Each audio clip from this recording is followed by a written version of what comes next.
Hello, this is my video demonstration for Lab 7. First, I will explain my AVR assembly code, starting at the reset section. The first thing I do is initialize the stack pointer. This is very important so that my delay and LCD subroutines work correctly. Next, I figure the data direction registers. I set port B entirely as an input because it reads the switches. Then I set port A as an output for the LCD data lines and pins PC0 and PC1 as outputs for the LCD control signals RS and enable.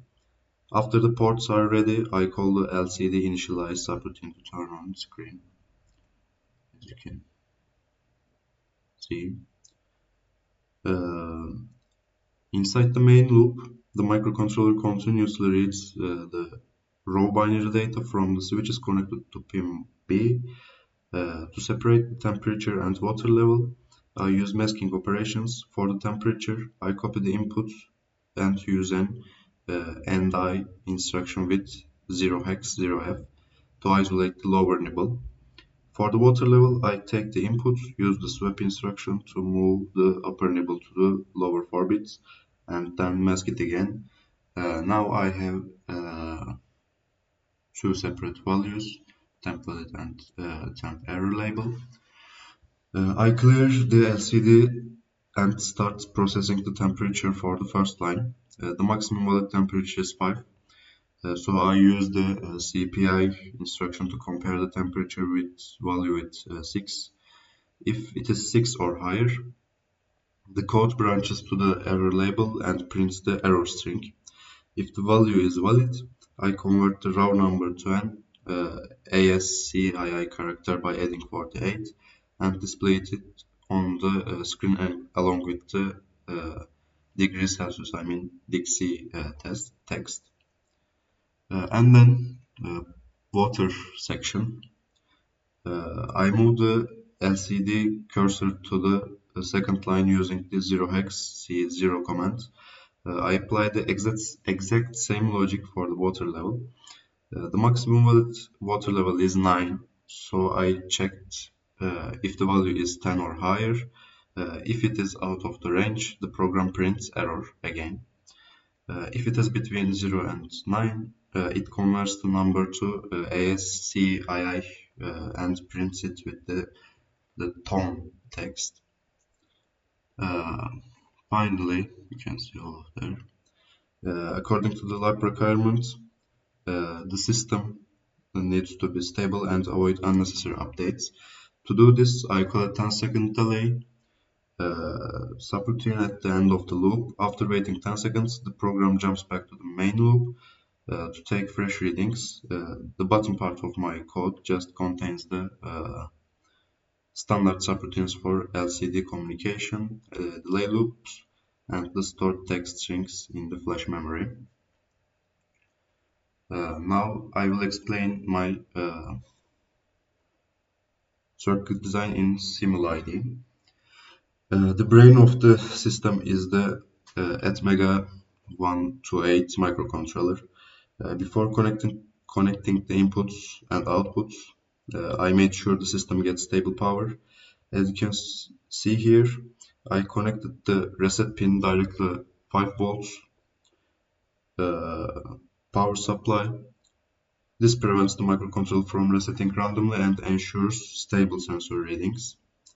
On the left side, I designed the input section. I used an 8-bit switch. Let me switch off all of them. To simulate temperature and water level sensors.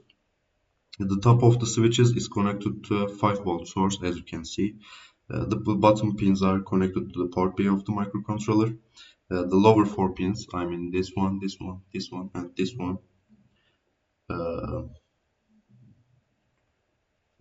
PB0 to PB3, take the temperature data. The upper 4 pins, this, from PB4 to PB7, take the water level data. I also added 10K ohm pull-down resistor between the switch and switch outputs and ground. This is very important because when a switch is open, the resistor pulls the line to the ground, so the microcontroller reads a clear logic 0 instead of floating values. On the right side, I have the HD44780 LCD module for the output. Since we are sending 8-bit data, I connected the data pins D0 through D7 directly to the port A. For the control signals, the RS pin is connected to PC0, as you can see, to select between command and data modes. Uh, the enable pin is connected to PC1 to latch the data. Finally, I connect the RW pin direct to the ground, as you can see, because our system only needs to write data to the screen, not read from it.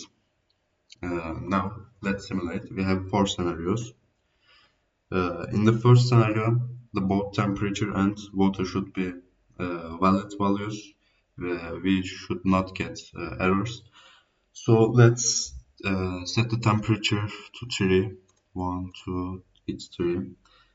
And let's 5 for the water. Let's see, 1, 1 and 4.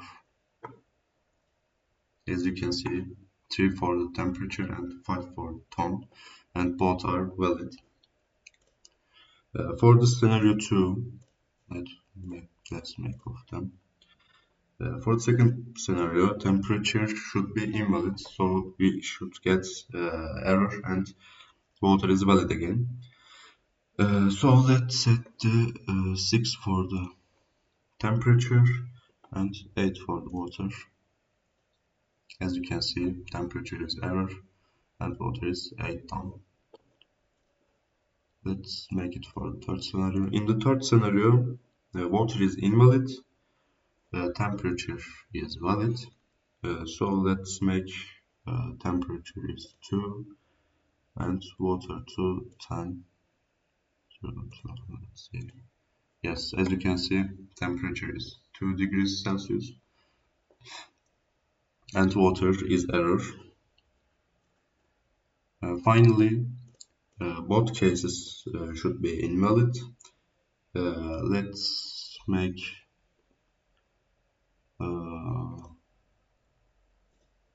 7 for the temperature and 12 for the water. As you can see, 7 for the temperature and 12 for the water gives both error as expected. And this is it. Thank you for watching. Please like and subscribe.